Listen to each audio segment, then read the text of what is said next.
Assalamualaikum warahmatullahi wabarakatuh. Alhamdulillahirabbil alamin wassalatu wassalamu ala asyrafil anbiya'i wal mursalin wa ala alihi wa sahbihi ajma'in. Subhanaka la ilma lana illa ma 'allamtana innaka antal alimul hakim. Wa la hawla wa la quwwata illa billahil aliyyil azim. Qala rabbi shrah li sadri wa yassir li amri wahlul 'uqdatam min lisani yafqahu qawli. يا أيها الذين آمنوا اتقوا الله حق تقاته ولا تموتن إلا وأنتم مسلمون يا أيها الذين آمنوا اتقوا الله وقولوا قولا سديدا يصلح لكم أعمالكم ويغفر لكم ذنوبكم ومن يطع الله ورسوله فقد فاز فوزا عظيما أما بعد. Alhamdulillah, syukur kita kehadirat Allah Subhanahu wa taala atas nikmat dan kurniaan daripada Allah Ta'ala dapat lagi kita menyambung dalam kuliah sirah kita, sirah Nabi SAW, sirah orang yang paling terbaik di atas muka bumi ni, dan di sekitar Nabi SAW ialah orang yang paling terbaik yang Allah Ta'ala pernah ada di sekeliling Nabi SAW, seperti mana Allah Ta'ala sebut dalam Al-Quran, والسابقون الأولون من المهاجرين والأنصار الذين اتبعوهم بإحسان رضي الله عنهم ورضوا عنه. Allah Ta'ala sebut, Allah Ta'ala telah redha kepada mereka ni. Kita duk sebut radhiyallahu anhum, radhiyallahu anhu ke apa tu, maksudnya ialah apabila kita sebut nama sahabat kita sebut radhiyallahu anhu, maksudnya apa? Mereka, Allah Ta'ala redha dah kepada mereka. Kita ni tak tahu lagi. Waktu lah ulama selepas daripada sahabat ni, sebahagian ulama kata boleh sebut kepada Imam Syafi'i dan sebagainya, ulama-ulama lah, tapi kebanyakannya biasanya kita sebut rahimahullah ta'ala, rahimahullah. Kalau lah sahabat kita sebut radhiyallah. Sebab apa? Sebab rahimahullah ni maksudnya semoga Allah merahmati mereka. Sebab kita doa supaya Allah Ta'ala rahmati, sebab tak tahu lagi redha ataupun tidak lah. Tapi ala kulli halnya sahabat memang kita sebut radhiyallahu anhu. Jadi kita dah masuk kepada peperangan pada Mu'tah baru ni, iaitu peperangan yang mana melibatkan para sahabat Nabi SAW, dan peperangan pada muka surat ni dah, muka surat ni tahun ke-8. tahun ke-8 Ghazwah Mu'tah tu kita habis baru ni, yang mana Ghazwah tu peperangan yang paling jauh Nabi SAW pernah hantar, 1200 kilo, 1200 kilo. Jadi paling jauh, yang mana terkorbannya syahid antara orang yang penting di sekitar Nabi SAW, iaitu Ja'far bin Abi Talib, Zaid bin Harithah, dan juga Abdullah bin Rawahah. Daripada kalangan orang Islamnya tak ramai mati, 12 orang lebih kurang. 12 orang daripada sahabat Nabi SAW mati. Mana Ja'far ni baru yang mari setahun. Kita kata paling terik setahun lah. Tahun lepas tu masuk peperangan syahid. Jadi sebahagiannya ialah sahabat-sahabat lain lah, 12 orang. Walaupun 12 orang yang meninggal menyebabkan tentera Rom dengan perancangan daripada Khalid bin Al-Walid menyebabkan tentera Rom bundur. Dia bundur. Kita tak mati, tak aman 12. Sebab apa? Para ulama kata boleh jadinya tentera hak mati di kalangan Rom tu ramai, tapi tak ada riwayat. Sebab apa? Sebab walaupun 12 orang yang mati daripada orang Islam, orang Rom berani untuk bundur. Dia takut dah nak masuk. Sebab apabila orang Islam perang ni, memang orang Islam perang memang untuk mati. Orang kafir belum tentu lagi. Jadi selepas daripada tu Nabi SAW pun bermulanya Nabi SAW gelar ke Khalid bin Al-Walid Saifullah, pedang Allah Al-Maslul yang terhunus daripada peperangan ni lah. Sebab apa? Sebab Khalid sendiri baru je masuk Islam. Tak lupa, mungkin beberapa bulan baru masuk Islam. Yang mana Nabi SAW masa Nabi buat umrah qadha pada tahun lepas pun, Nabi tanya Khalid, Nabi tanya Khalid melalui abang ataupun adik dia, saudara dia. Yang mana Nabi SAW kata kalulah gapo-gapo berlaku dalam peperangan dalam Islam ni, kami akan letak depan Khalid. Letak depan Khalid. Tapi Khalid baru masuk Islam. Kalau Nabi SAW lantik lalu, nampak bias ke lagu mana ke, kroni ke lagu mana ke, tapi Allah Ta'ala lah yang mengaturkan kepada Nabi SAW apabila matinya 3 orang daripada ketua perang dalam Mu'tah, orang Islam sendiri yang latih Khalid. Yang mana akhirnya Khalid ni tersinar, atau kita kata dia punya kebolehan dia tu nampak, yang menyebabkan selepas daripada ni dia akan menyertai peperangan-peperangan dan dia tidak pernah mati dalam peperangan. Akhirnya mati atas katil je. Mati sakit perut. Sebab apa? Sebab dia digelar Saifullah Al-Maslul. Dia digelar pedang Allah. Dia pedang Allah, tak boleh matilah dari perang. Dan dia akan terus berperang. Selepas daripada itu, dalam kitab kita sebut Ghazwah Zatus Salasil. Zatus Salasil ni ringkas je dia punya apa ni, peperangan. Hak pentingnya ialah Ghazwah Zatus Salasil ni ialah kita sebut 3 orang yang masuk Islam sekali dengan Khalid. Dia ada Khalid, kemudian dia ada Amr bin As, kemudian dia ada Utsman bin Talha. Jadi Amr bin As ni dalam Ghazwah Zatus Salasil ni adalah peperangan pertama dia yang Nabi SAW dilatih dia sebagai ketua. Jadi berlakulah beberapa perkara dalam itu. Kesimpulan mudahnya ialah orang Islam menang lah. Orang Islam menang. Ekspedisi kecil yang dihantar oleh Nabi SAW yang diketuai oleh Amr bin As, serupa dengan yang berlaku pada Khalid. Nabi SAW nak tunjuk kehebatan orang yang baru masuk Islam. Walaupun dia baru masuk Islam, tapi ada kelebihan. Kita kena bagi, kita kena bagi tepat kepada dia sesuai dengan kesemuan dia. Sebenarnya dia mahir bahagian tu, maka kita bui. Sebab tak semua orang mahir perang ni. Kita kata gocoh lah, contoh mudah gocoh. Gocoh ni tak semua orang pandai. Sama pandai pun kalau gocoh mesti ada seorang menang. Maksudnya skill. Gocoh perang ni skill, tak semua orang ada. Bahkan banyak benda lagi hak skill. Hak ni pun kita kata dari sudut kreatif ke apa, tak semua orang tak sama. Tapi apabila dia ada kelebihan, dia masuk Islam, kita kena bui dia tepat. Banyaklah kita boleh tengok dalam hak terdekat kita pun ada orang hak pandai dan sebagainya, khususnya kalau orang hak dia mereka deh. Orang pandai ramah. Tapi apabila betul-betul nak Islam, Allah Ta'ala bui, akhirnya dia menjadi orang yang besar dalam Islam. Kalau hak mudah kat Suhuru siapa? Yusuf Islam, Yusuf Estes deh. Kat Steven. Yang tengok. Pentingnya orang besar masuk Islam. Orang besar masuk Islam ni salah satu kaedah yang Nabi SAW guna dalam banyak tempat. Sebab apabila orang besar masuk, orang bawah ni dia akan ikut. Sebab orang atas ni dia pandai. Cumanya kadang-kadang dia tak terima disebabkan benda-benda luar, pengaruh-pengaruh luar. Tapi kaedah yang digunakan oleh Nabi SAW, Nabi cuba juga untuk counter orang atas dulu. Apabila orang atas tu selesai, senang untuk kita nak cover orang bawah. Walaupun gitu Nabi SAW pernah kena tegur. Kalau kita pernah ingat Abasa wa tawalla ja'ahul a'ma, surah Abasa tu Nabi SAW kena tegur ke Allah Ta'ala. Apabila Nabi SAW fokus kepada pemerintah ataupun pemimpin Quraisy, apabila ada orang hak lemah, orang buta, al-a'ma tu buta, Nabi paling muka, Allah Ta'ala tegur. Kalulah orang daripada lemah mari pun jangan buat tak cara. Boleh jadi anja'ahul a'ma wa ma yudrika la'allahu yazakka. Mana tahu boleh jadi dia hak lebih suci hati dia berbanding orang hak kita nak cuba. Tapi salah satu daripada kaedah Nabi SAW akan fokus juga kepada orang besar. Dalam peperangan atau pembukaan kota Mekah ni, kita akan tengok Nabi akan bui satu kita panggil apa? Satu ni adalah cara dalam berpolitik.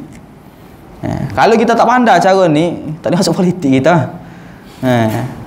Jadi politik salah satunya kita akan tengok dalam pembukaan kota Mekah, Fatu Mekah ni, Nabi akan memuliakan Abu Sufyan. Abu Sufyan ni Uhud dia lah kepala, Khandak dia lah kepala. Abelung tu tak ada belaka dah.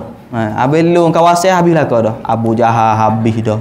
Umayyah bin Khalah habis dah di Badar. Ni abang ada ni. Dia lah hak tuanya hak ada.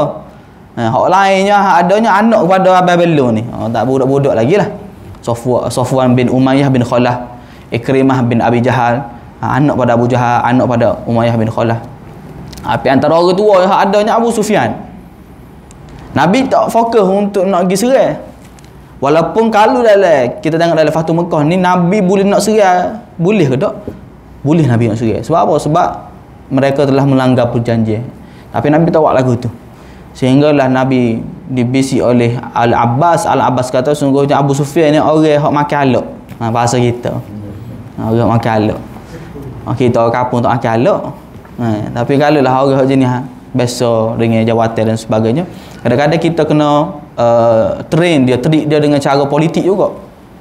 Nabi SAW buat lagu tu juga, sehinggalah Nabi SAW pun bagi keistimewaan sikit kepada dia. Kita akan tengok sekejap lagi. Jadi tu antara benda-benda yang kita boleh belajar daripada sirah pada hari ini, insya-Allah. Nabi SAW bagaimana Nabi menggunakan orang yang tepat pada tempat yang tepat. Itulah kehebatan seorang ketua. Kita ni kan, kita nak kira nak suruh orang buat kerja itu belaka. Maksud kita nak buat kuli supaya belaka. Dari sudut hak bijaknya ialah kita tahu gapo kelebihan orang bawah kita. Orang kerja yang kita ni kadang-kadang ada orang boleh gaul seming, ada orang tak boleh gaul seming. Contohlah. Kalau syarikat lah ni, banyak syarikat hak je ni.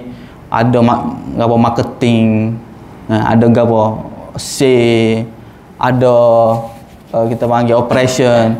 Tak semua orang boleh kuasai skill tu. Ada orang pandai kecek. Dalam bahasa lain kita panggil ada orang introvert, ada orang extrovert. Ada orang yang suka jumpa orang, ada orang tak suka jumpa dengan orang.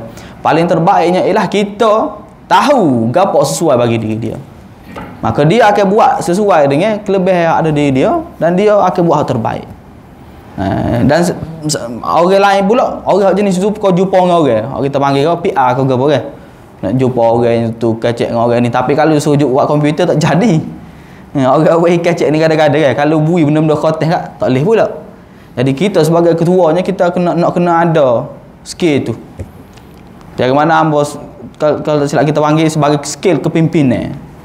Pengurusan lain, kepimpinan lain, mengurus kegotu lain, goni lain. Tapi ketua dia nak kena ada satu otak yang mana dia boleh susung gerak kerja tu.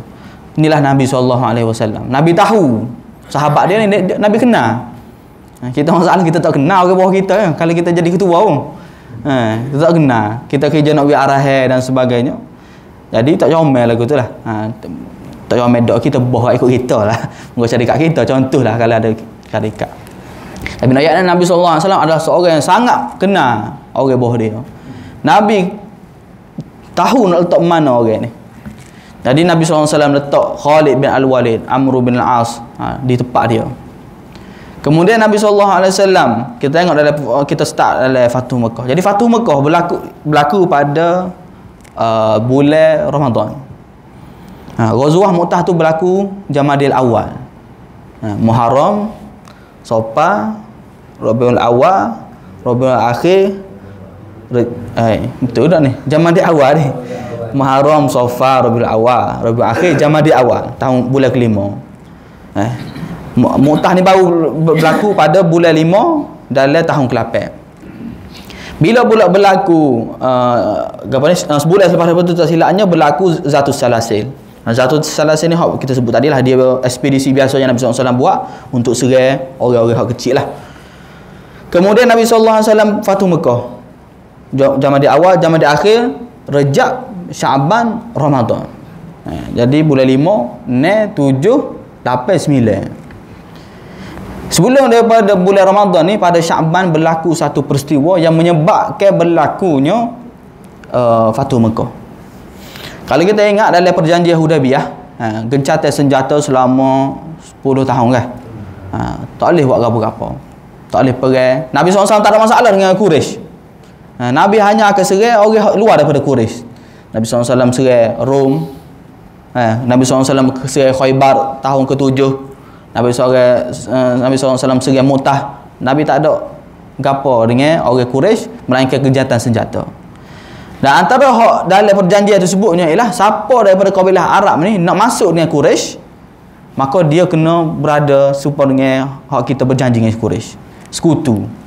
Jadi dia mau nak sekutu dengan Quraisy boleh, tapi dia mau terikat dengan perjanjian.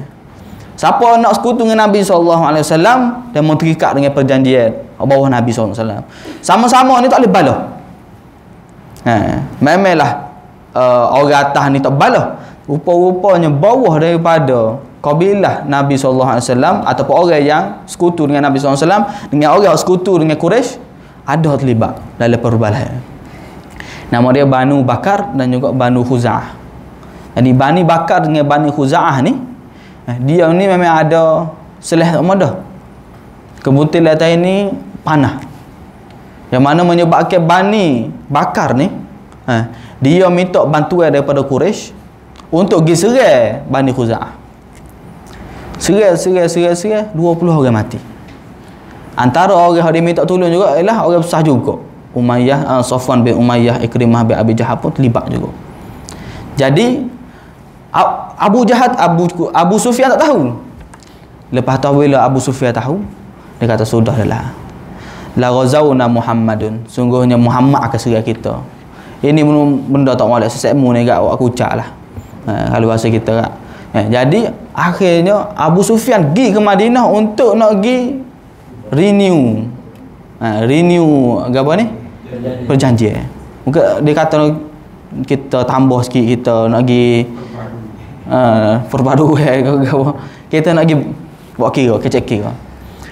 Dalam perjalanan tu dia jumpa dengan seorang wakil daripada Khuza'ah ni. Kalau tak silap Budai bin Warqa' tu silap. Ada beberapa orang daripada Khuza'ah jumpa Nabi SAW. Jadi orang daripada Khuza'ah ni tak seroyak. Dia kata mari mana? Kami mari daripada tepi ni lah, nak pergi kelik ke tempat rumah. Gitu ya. Abu Sufyan kata apabila dia pergi dah, Abu Sufyan kata cek dia punya tahi uta dia. Sebenarnya kita sedia maklum, orang akan tahu. Salah cara dulunya dia akan tahu. Kalau ada biji kurma, butir kurma tu ada, dia mari daripada Madinah. Dia ceklah butir kurma adanya butir kurma. Jadi memang set-set ni pergi jumpa dengan Nabi SAW untuk minta bantuan. Jadi dia pergi jumpa dengan Nabi SAW. Kalau kita ingat, anak dia Ramlah binti Abi Sufyan baru je duduk dengan Nabi SAW. Ramlah ni dia masuk Islam peringkat awal lagi. Sebabnya laki dia tu Islam, kemudian dia tu pergi ke Habsyah. Anak Abu Sufyan ni, anak abengah ni. Jadi ada hak masuk Islam peringkat awal iaitu Ramlah. Ramlah tu baru mari dengan Ja'far tahun ke-7. Setahun lepas baru mari duduk dengan Nabi SAW. Apabila tok laki dia mati, Nabi SAW kahwin dengan dia. Salah satu yang disebut oleh ulama supaya kaedah Nabi dalam salah satu kaedah Nabi dalam dakwah lah, Nabi akan nikah dengan orang besar supaya perbalahan tu kurang. Perbalahan tu kurang, tapi perbalahan tetap perbalahan lah, tapi nak cuba kurangkan. Jadi Abu Sufyan ni apabila dia mari Madinah, dia pergi jumpa dengan anak dia dulu. Apabila dia masuk rumah, nak pergi jumpa dia, mari dalam kita panggil dalam diplomasi lah, bukan mari untuk perang, mari nak kacak kira. Ni kita jangan ingat zaman kita je ada diplomasi ke apa kan. Jadi zaman tu pun sekiranya ada keperluan, bukan dalam konteks perang, maka kita mari atas nama orang biasa. Maka dia mari jumpa anak dia. Dia nak mari Ummu Habibah ni ataupun Ramlah nama dia. Ramlah ni nama isteri Nabi. Dah. Kalau nak bagi nama anak pebui, jangan duk was-was. Allah nampak kuno benar ustaz nama Ramlah. Payah. Kata ya boleh ayat. Ramlah binti Abu Sufyan nama dia, Ramlah. Nama gelar dia Ummu Habibah. Jadi Ramlah ni apabila ayah dia masuk. Dia pun sipar. Dia sipar sejadah dia ataupun kita panggil kapek dia lah. Di sipar tu dia kata apa mu sipar? Sungguhnya ni adalah tempat Rasulullah duduk. Mu ni najis lagi, musyrik dan najis. Maka aku tak usah. Jadi apabila gitu, tak ada masalah lah, sebab betul lah dia tak masuk Islam lagi. Jadi apabila dia pergi jumpa Ummah Habibah tu, wallahu alam lah, tak ada dalam riwayat bicara apa, tapi lepas tu dia pergi jumpa orang lain pula. Dia pergi jumpa Nabi SAW dulu. Dia pergi, Rasulullah, kami ni nak renew kita punya perjanjian dan sebagainya. Nabi SAW buat tak tahu. Nabi kata, apa? Tak ada sekmu ada buat apa-apa ke? Nabi tahu dah. Tapi dia nampak Nabi tak boleh nak makan ni. Dia pergi jumpa pula Abu Bakar. Mu tak boleh kacak ke Nabi SAW atau Muhammad ni. Gini-gini. Dia kata kami tak boleh buat apa dah. Arah daripada Nabi SAW, kita tak boleh nak buat apa-apa. Pergi pula kepada, cuma sebab apa? Sebab dia pergi jumpa ni orang-orang Quraisy lah, sayang-sayang dia dulu. Orang-orang dia kenal. Gugu lama dia juga kan. Orang Mekah, dia pergi jumpa Abu Bakar. Dia minta syafaat lah, maksudnya nak suruh Abu Bakar kalau boleh tolong kacak Nabi SAW. Pergi jumpa Umar pun tak boleh buat apa. Pergi jumpa Osman, tak boleh buat apa juga. Pergi jumpa Ali pun tak boleh buat apa. Akhirnya Ali cadar kepada dia, gini, mu minta panggil, mu kacak depan orang, tanya ada tak orang nak bui. Kalau tak ada orang nak bui, balik. Sebab dulu kita panggil keamanan. Kalaulah kita ni bagi keamanan bagi orang ni, maka orang tak boleh nak kosek. Sebab itulah dalam kafe ni dia ada kafe musta'man. Kafe musta'man. Kafe yang di bawah perjanjian. Kafe yang di bawah keamanan dalam negara Islam ni kita ada kafe musta'man. Kafe yang kita boleh lawan tu kita panggil kafe harbi. Kita panggil ada kafe musta'man. Jadi mereka ada perjanjian, mereka ada kontrak dan sebagainya atau perjanjian lah kita sebutnya. Maka kita tak boleh nak kosek. Tak boleh tiba-tiba hari ni macam kita lah di Malaysia ni, orang hak bukan Islamnya ada orang Cina lah sebagai contoh, maka mereka tu tertakluk sebagai seorang warga negara. Tak boleh tiba-tiba pergi ke Cina orang nak bunuh, tak boleh. Kafe harbi kita boleh bunuh. Tapi kalau lah kafe bukan harbi, maka kita tidak berhak untuk bunuh. Sebab apa? Sebab dia ada keamanan di bawah perjanjian. Maka konsep zaman tu dia mudah ya. Kalau seorang orang Islam, aku lindung dia. Kita tak boleh konsep. Semudah itu saja dulu. Mungkin tak ada ketah dan sebagainya, tak ada perjanjian ke apa. Cuma konsep tu ada. Akhirnya tak ada apa satu yang menyebabkan dia berbalik.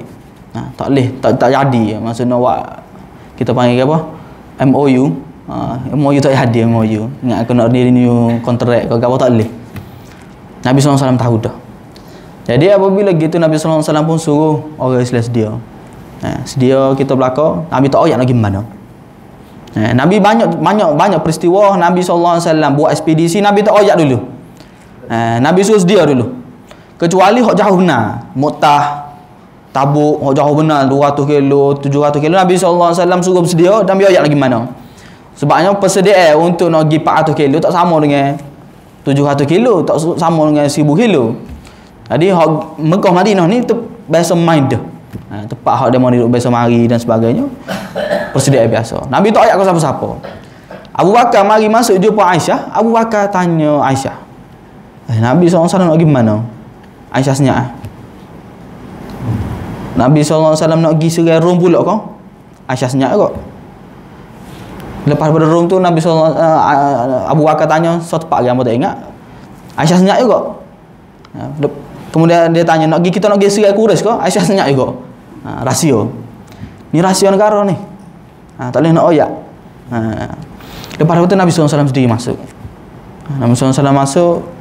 Abu Bakar tanya dengan Nabi SAW, ya Rasulullah, mu ni nak pergi lawat, nak pergi serai Bani Asfar ke? Bani Asfar ni dipanggil anak Asfar ni kuning. Allah alam lah apa kuning tu, mungkin disebabkan kulit dia ke. Mu nak pergi serai Rom ke maksudnya? Nabi SAW kata tak. Mu nak pergi serai selagi kabilah ni? Bukan. Mu nak pergi serai Quraisy ke? Nabi SAW royak. Sebab apa? Nabi SAW tahu ni adalah Abu Bakar. Abu Bakar ni tidak akan cerita ke berapa lah. Hari nak bertolak tu Nabi SAW oyak kepada para sahabat, kita nak pergi ke Mekah. Jadi ada sebahagian ekspedisi Nabi SAW pergi dulu. Nabi pergi dulu ke arah utara. Rupanya Nabi nak pergi ke Selatan. Itu adalah taktik Nabi SAW, strategi Nabi SAW sebagai seorang ketua negara, sebagai seorang ketua perang. sebagai kita panggil ke apa kalau ni perai komander general panglima perai panglima perai. Jadi sebagai seorang panglima perainya tak semua benda kita boleh royak. Kalau boleh royak tak semua orang kita boleh royak. Jadi Nabi sallallahu alaihi wasallam pergi ni nak kita tolak ke Nabi royak. Nak kita akan pergi serai ke Mekah. Kita akan pergi ke Mekah. Seorang sahabat Hatib bin Abi Balta'ah nama dia. Hatib ni dia merupakan orang Mekah.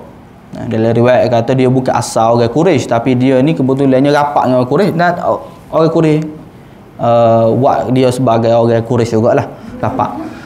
Yang mana dia ni ada keluarga dia di Mekah. Dia ada keluarga dia di Mekah. Dia ni Hatib ni adalah orang yang menyertai perang Badar. Daripada cerita ni lah tubiknya cerita mengenai kelebihan orang yang menyertai perang Badar. Jadi apabila Hatib ni tahu, Hatib hatta seorang wanita, untuk pergi ke kelik ke Mekah. Tahu tu dia pergi hantar wanita ni suruh dia ayat ke orang Mekah bahawa orang Madinah mari serai. Nabi SAW dapat wahyu daripada Allah Taala. Nabi SAW suruh Ali siapa lagi 2-3 orang lagi untuk pergi higat. Akhirnya dia higat di satu tempat nama dia Raudhu Khokh ke apa nama dia, dekat dengan Madinah. Dia baru boleh pergi terlepas. Jadi apabila higat tu dia cek tak ada. Cek di tempat dia ni tak ada gapo, di utara dia gapo tak ada lah. Ali kata, wahai wanita, sungguhnya buat tubik suratmu. Ataupun kami akan, bahasa kitanya ialah Nabi SAW, Ali kata aku akan telajar kamu. Maksudnya dari sudut kita kena tengok benda tu dari sudut keselamatan lah. Keselamatan sebuah negara. Jadi sekiranya perlu sampai tahap ulama waktu waktu satu hukum, iaitu sekiranya ada masalah dari sudut negara yang memerlukan untuk buka baju, maksudnya buka dia punya baju, pak kita tak tahu lah ni supaya itulah kalau kita kata dadah orang susuk situ macam-macam celuh-celuh macam dia orang susuk. Sekiranya perlu maka boleh. Jadi apabila dia tak Ali tak ada buat pun, cuma wanita ni apabila dia tak bunyi lagu tu maka dia pun rupanya duduk dalam riwayat kata sanggu dia, ada riwayat kata ada di tubuh dia lah. Akhirnya dia pupui.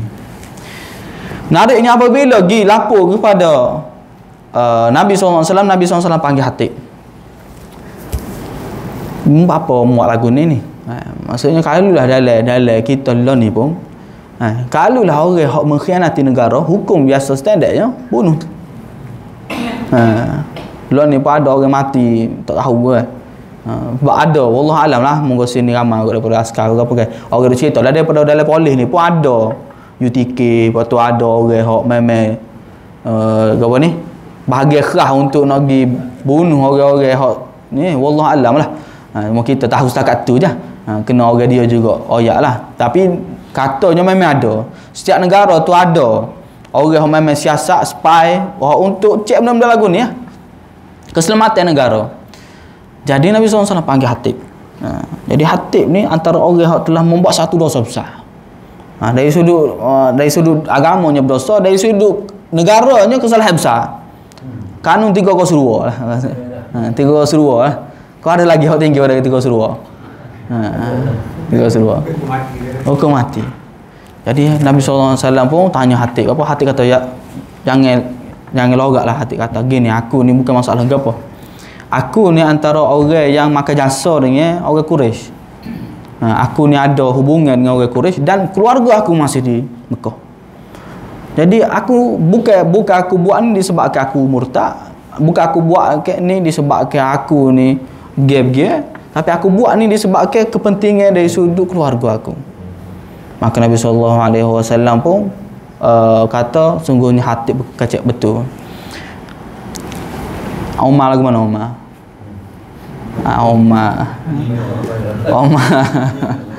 Umar tawal lalu ke Nabi, ya Rasulullah da'ni adrub unuqah, biar aku kerak kepala dia. Faqad khana Allah wa rasulahu wal mu'minin, dia telah khianat kepada Allah, Rasul dan juga orang mukmin.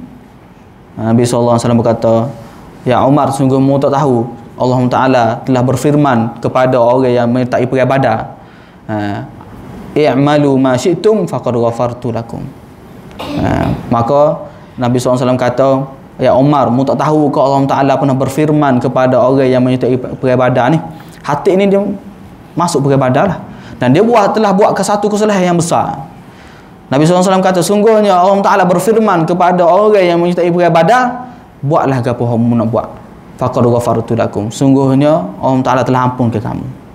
Besarnya sahabat yang menyertai perang Badar.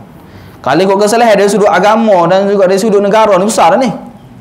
Tapi disebabkan dia pernah menyertai dalam peperangan Badar, maka Nabi SAW pun lepas dia. Umar apabila dengar lagu tu, sedih dia, mengalir air mata dia. Para ulama sebutnya salah satu sebabnya disebabkan dia sendiri pun pernah menyertai perang Badar. Umar pun masuk perang Badar. Orang yang buat kesalahan ni pun Allah Ta'ala apung. Dia duk rasa, aku harap yang Allah Ta'ala apung dari dosa aku. Sebab dia pun juga menyertai perang Badar. Besarnya fadilat orang yang menyertai perang Badar. Jadi lepaslah Hatib daripada kesalahan dia, yang mana Nabi SAW pun meneruskan perjalanan dia nak pergi ke kota Mekah. Pergi. Berapa orang? Orang yang menyertai Nabi SAW daripada bukan orang Madinah saja, orang sekitar dia, yang mana hamba sebut dah dari sudut kita punya pola politiknya ialah lepas daripada Hudaibiyah tu orang mula masuk ke Islam. Orang mula nak kenal Islam dan sebagainya. Orang mula bersama buat perjanjian dengan orang Madinah. Nabi SAW boleh kumpul orang selama 10,000. Sebanyak 10,000.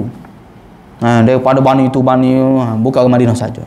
Jadi apabila pergi ke Madinah, pergi ke Mekah nak pergi serang, maka Nabi SAW pun sampai ke satu tempat di Marz Zuhra. Biasalah. Sebab kita sebut perjalanan itu bukan perjalanan sehari lah. Pergi sampai satu tempat sebelum nak masuk ke Mekah dah. Sebelum nak masuk Mekah ni, Nabi duduk satu tempat nama dia Marz Zuhra. Marz Zuhra ni dia dekat dengan kita kata arah Masjid Aisyah. Masjid apa panggil tu? Apa panggil apa? Nak buat giniak atau orang giniak ni? Tana'in. Tana'in tu. So dia arah ke Tana'in sikit dalam beberapa kilo, dalam mungkin 10-20 kilo jugalah. Cuma ke arah tu Marz Zuhra nama dia. Jadi apabila Nabi SAW sampai situ, marinya seorang orang yang sangat dia sayangi, iaitu Al-Abbas bin Abdul Muttalib. Jadi Al-Abbas ni lah kita sebut bila dia masuk Islam, dia mari jumpa Nabi. Dia tak ayat sini kan.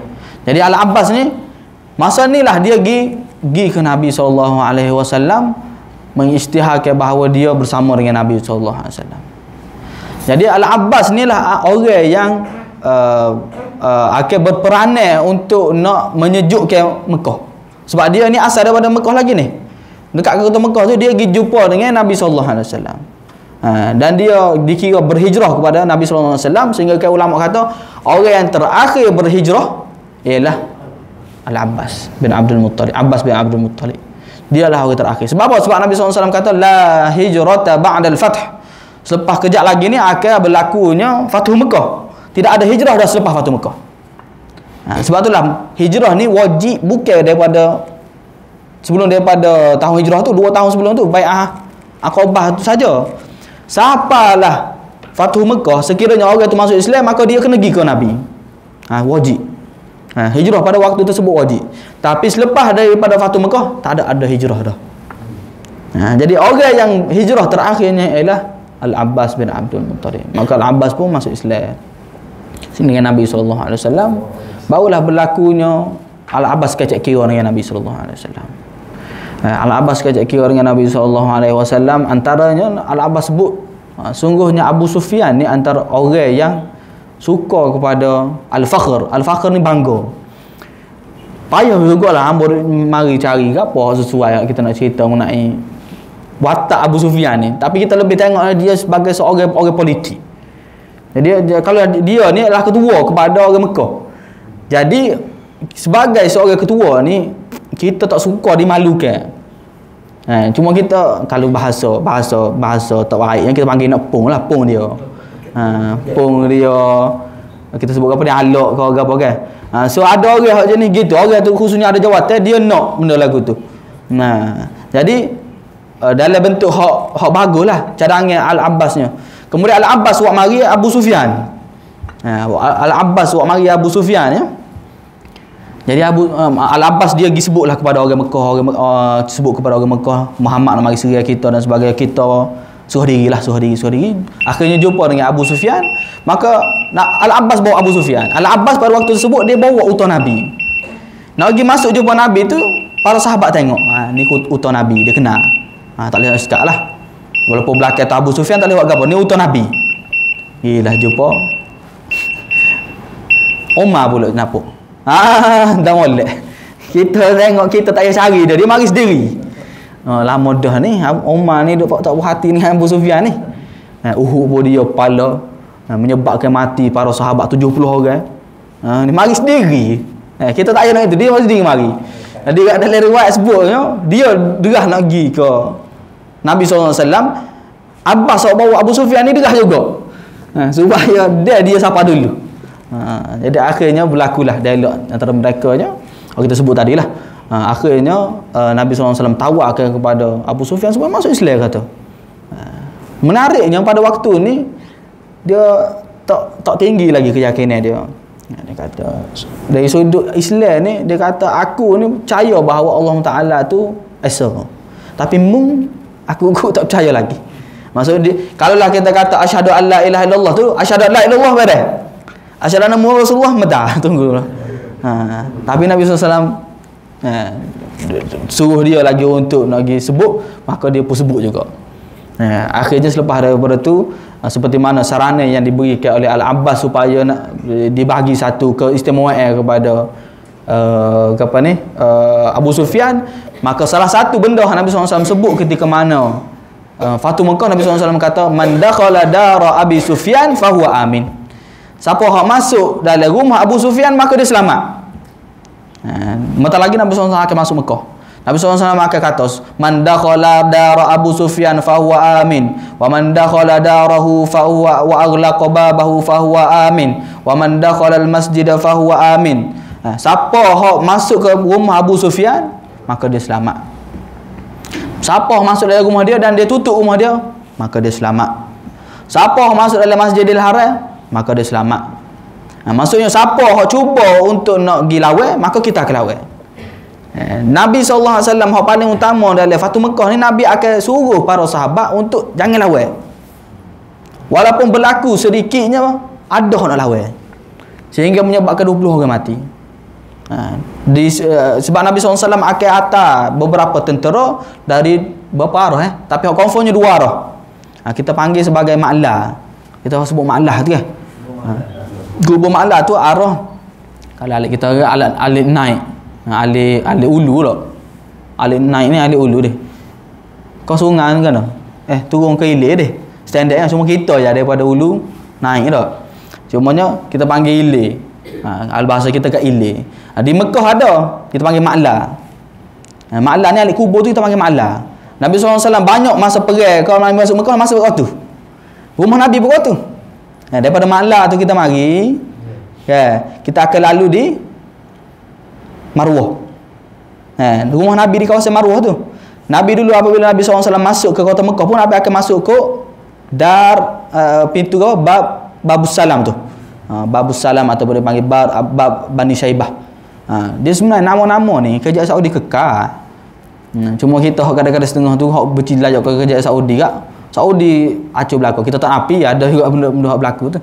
Cuma sebahagian nama dia kekal je lagi. Jadi Nabi SAW mari kalulah kita nak pergi Masjid Haram tu kan, kawasan di Sa'i tu, kita akan tengok ada pintu ada bawah sikit tu. Dia tulis. Tunggu tangga sikit tu. Bab Bani Syaibah ataupun Babus Salam dia tulis. Semua kalau lah ni orang tak ramai dah duduk alik ni masalahnya. Orang tak ramai, orang jemaah kita ni kita tak ramai dah duduk alik Safa Marwah ni. Kecuali musim haji. Musim haji memang Janadiriyah kita tu duduk alik tu. Ramailah kita main kat ni. Kalau kita mari Masjid Haram ke apa? Masjid Kucing ke apa? Alik ni lah. Kalau lah Allah ni ramai orang duduk alik ni. Alik Clock Tower ni kan. Tu kita panggil alik Jabsa tu lah ni. So kita tak jumpa lah. Kalau orang tak pergi cari betul tak jumpa lah Babus Salam ni. Nabi SAW hantar salah satu tentera yang daripada kita panggil arah ni. Nabi SAW hantar juga satu tentera daripada Misfalah nama dia. Misfalah ni siapa pergi umrah mungkin peringkat 2010 2011 ataupun dulu. Lah ni jaga dah orang duduk di Misfalah. Misfalah ni belakang di masjid ni kalau lah Kelok Tawa ke. Kelok Tawa kali ni kita ada ajiat ke apa. Dia ada bawah tu kali ni. Belakang Kelok Tawa tapi sebelah sini. Kita panggil alik jatuh. Dalam bahasa Arab kita panggil Misfalah. Dia bukan alik jatuh, alik ilih lah. Alik hak rendah dia panggil. Dari istilah Arab ni dia panggil dia ada tempat tinggi, tempat rendah. Jadi alik sini ni kita panggil Misfalah. Batulah kalau kita duduk di kawasan Misfalah ni syarat siapa duduk dulu belakang tu dia akan masuk ke tempat pembesaran baru. Tapi jauh sikit lah. Situ tu dia bukit sikit sampai perasaan tu. Tapi kita tak itu sangat lah. Dia bukit sikit. Dia bukit tu kita panggil Misfalah. Misfalah dia pada rendah. Kita pergi naik lagu tu. Nabi SAW mata sebelah ni. Pak kalau tak silap. Pak orang. Pak arah Nabi SAW mata. Antara hak perangnya ialah hak mari daripada Khalid Al-Walid. Dari Khalid Al-Walid ada orang serai daripada Jabal Khandamah. Jabal Khandamah ni ramai dah orang duk gila ni. Dulu kita jaga-jaga orang tahu. Jabal Khandamah ni dia bukit hak dekat hak masih ada di Mekah ni. Kalau kita duduk tu kita nampak Masjid Haram. Bila ni ramai siapa tengok dalam video ramai orang gigi. Orang gigi ambil gambar situ ke apa. Situ kita panggil Jabal Khandamah. Jadi situlah Khalidnya dia terpaksa serai juga orang Mekah yang mana nak pergi lawan. Yang mana menyebabkan Khalid telah membunuh 20 orang. Masa Nabi SAW tahu mengenai benda ni, Nabi SAW kita kata tanya Khalid, apa berlaku ni, aku ada jangan buat gapo-gapo. Ya Rasulullah, bukit si aku start, dia start. Jadi tidak ada pilihan melainkan kena serai. Maka sekiranya siapa hak serai, dia kena. Nabi SAW pun redha ataupun Nabi SAW akui ke apa hak Khalid buat. Yang pentingnya siapa hak duduk di Fatu Mekah ni, siapa hak tak buat gapo-gapo maka dia selamat. Kita akan tengok sejak hari lah akan berlaku. Sudahlah kau. Duduk 3 perkara ni akan berlaku. Kita akan tengok gapo kesudahan dari sudut Fatu Mekah ni. Pilihan yang ada di tangan Nabi SAW. Kalaulah kita kata duduk tangan kita, orang yang perang dengan kita 8 tahun ni duk perang dengan dia tak ada orang lain ni, duk balas dengan orang Mekah ni. Orang nak ke kita dulu sebelum ramai tu orang Mekah ni, yang mana akhir sekali kalau Nabi nak perang, layak tak Nabi untuk perang? Orang Mekah pun faham kalau Nabi serai pada hari ni tak salah, sebab dia mendiri hak jahat. Pola kekelahan mereka tu menyebabkan mereka semakin merudum. Bermula daripada mana? Bermula daripada Khandaq. Dari Khandaq, dia tahu dah dia kau lemah. Orang mula tak percaya dia. Sampai satu masa ni apabila Nabi SAW serai, dia pun tahu dah. Tak benar kita hari ni. Kadang-kadang pun tak benar dah. 10,000 dengan orang yang duduk kawasan Masjid Haram tu boleh buat secara mana je kan. Jadi akhirnya kalau lah nak berai boleh ke tak? Orang Mekah faham benda ni. Dia pun kenal Nabi SAW. Antaranya Nabi SAW akan tanya, cerita dia secara ringkas, nanti kita akan cerita detail minggu depan. Nabi akan mari, Nabi akan semaya di dalam Kaabah, Nabi akan tawaf kan, Nabi akan semaya dalam Kaabah dan sebagainya. Nabi akan kecek. Nabi SAW akan tanya, salah satunya Nabi SAW tanya, ma tazunnuna anni fa'ilun bikum. Merasa apa aku akan buat? Jadi orang Mekah jawab apa? Akhun karim wa ibnu akhin karim, mu orang baik dan mu juga anak kepada orang baik. Dia kenal ya Nabi SAW, yang mana akhir sekali Nabi SAW pun ayat ke apa? Nabi SAW kata idhabu fa antum mutlaqa, gilah maka aku telah maafkan kamu semua. Cerita kalau kita baca gitu kita tak rasa sedap. Apa-apa boleh kita faham betul Nabi SAW ni memang balas dengan depan ni dah. Tak ada orang lain dah. Besar hebatnya kemaafan Nabi SAW. Tapi kalau Umar rasa nak Umar Umar tak. Tapi Umar ni semua apa pernah sebut benda ni, menariknya lepas daripada ni dia akan ke lembut. Dan orang yang backing ni kadang-kadang ada hati dalam tamer dia lah. ada tamer dalam hati dia terbalik. Kita akan tengok masa dia memerintah ni banyak benda. Walaupun orang hok kenal dia sebagai backing akan rasa gap lah. Tapi dalam riwayat akan sebut Umar ni masa dia memerintah tu banyak dia nangis dan sebagainya. Jadi orang hok kadang-kadang orang hok backing ni ada sudut kebaikan dia. Sebut sama iaitu Nabi SAW tak pernah cuba untuk nak ubah Umar tu supaya jadi Abu Bakar. Nabi SAW tak pernah nak suruh Osman jadi pengganti Umar. Nabi SAW ada orang, setiap orang tu ada dia punya perangai masing-masing. Ada watak dia masing-masing. Jadi hak terbaiknya kalau kita boleh memahami, itulah hak paling mahal. Memahami ni mahal. Faham kita mahal. Faham orang tu mahal lagi. Faham orang ni lah barulah akan boleh menyelesaikan masalah dunia ni.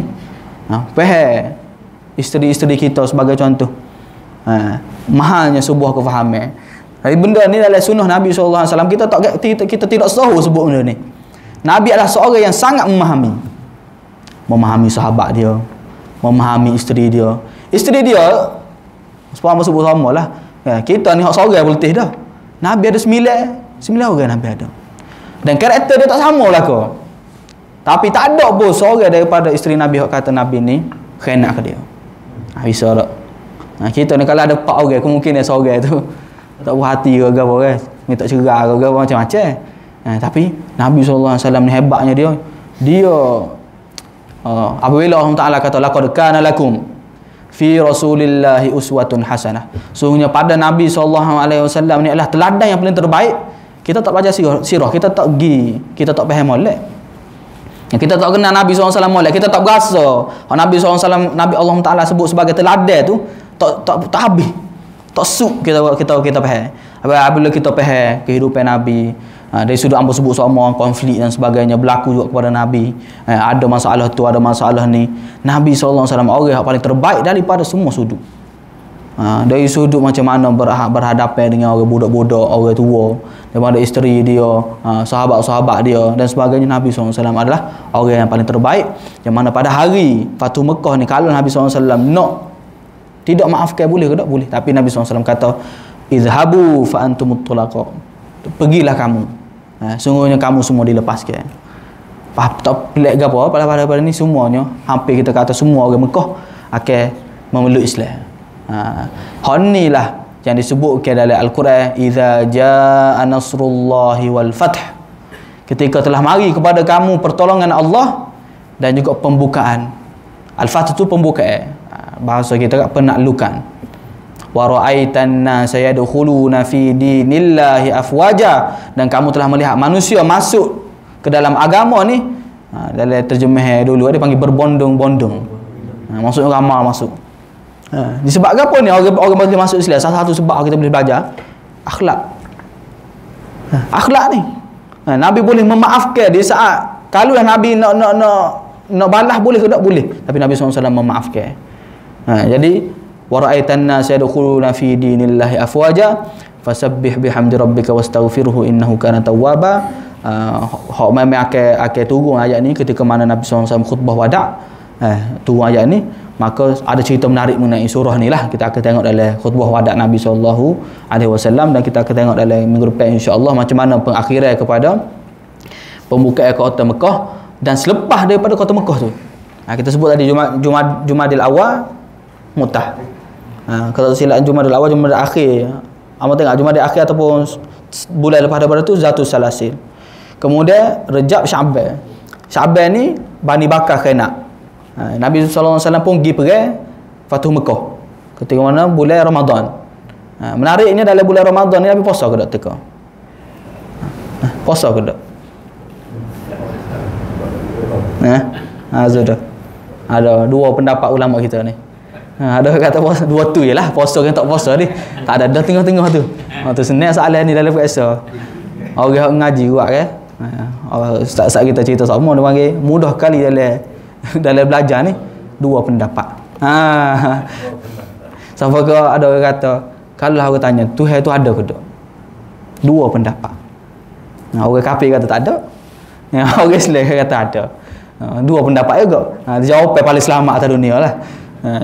Jadi Ramadan, Nabi suruh para sahabat ketika sebelum betul-betul masuk ke Mekah, Nabi SAW suruh buka belakang. Sebelum daripada tu Nabi SAW bagi keringannya, siapa nak buka, siapa nak puasa, siapa puasa. Tapi sehari sebelum tu ataupun nak dekat dengan Nabi SAW nak masuk kota Mekah, Nabi SAW suruh buka belakang. Sebab Nabi SAW kata, sungguhnya buka tu lebih kuat daripada kamu, kepada kamu untuk kita nak pergi perang ni. Ni salah satu benda yang salah faham kita lah berlaku dalam masyarakat dari sudut kita kata, betul, adakah semua peperangan Nabi SAW suruh puasa? Kalau puasa, kalau dah boleh puasa, tak. Bahkan berlaku daripada Badar pun Nabi bagi pilih, siapa rasa kuat, puasa. Siapa tak rasa kuat, dia boleh buka. Nah, tu cerita semula insya-Allah. Ramadan. Kemudian Syawal ni, bulan ataupun beberapa hari selepas daripada ni akan berlakunya, kita tengok tu, Ghazwah Hunain dan juga Taif. Orang Mekah suruh diri dah belakang ni. Suruh diri dah orang Mekah ni, tak boleh nak buat apa dah. Ada lagi orang hafal daripada Hunain dan juga Taif. Tempatnya daripada Hunain tu kita panggil Hawazin dan juga Thaqif nama dia. Maka Hawazin dengan Thaqif ni ada lagi tak puas hati. Nabi SAW dah start ramai, 12 orang dah kumpul-kumpul daripada orang Islam baru dan sebagainya, pergi serang Hunain, iaitu orang daripada Taif. Orang Mekah suruh diri dah, orang Taif tak puas hati lagi ni. Orang tak masuk Islam lagi orang Taif ni. Kita akan tengok cerita dia insya-Allah taala dalam minggu depan insya-Allah. Terima kasih belaka, minta maaf atas salah silap panjang sikit ni. Dan kita seperti biasalah, insya-Allah selagi mana kita perang masih lagi di Palestin, untuk semai Isa lah, kita akan buat kunut nazilah lagi insya-Allah taala. Terima kasih belaka atas perhatian, minta maaf salah silap. Ma asabaka min hasanatin famin Allah, wa ma asabaka min sayyi'atin famin nafsik. Arsalnaka lin-nasi rasula wa sallallahu ala nabiyyina Muhammadin wa ala alihi wa sahbihi ajma'in walhamdulillahi rabbil alamin.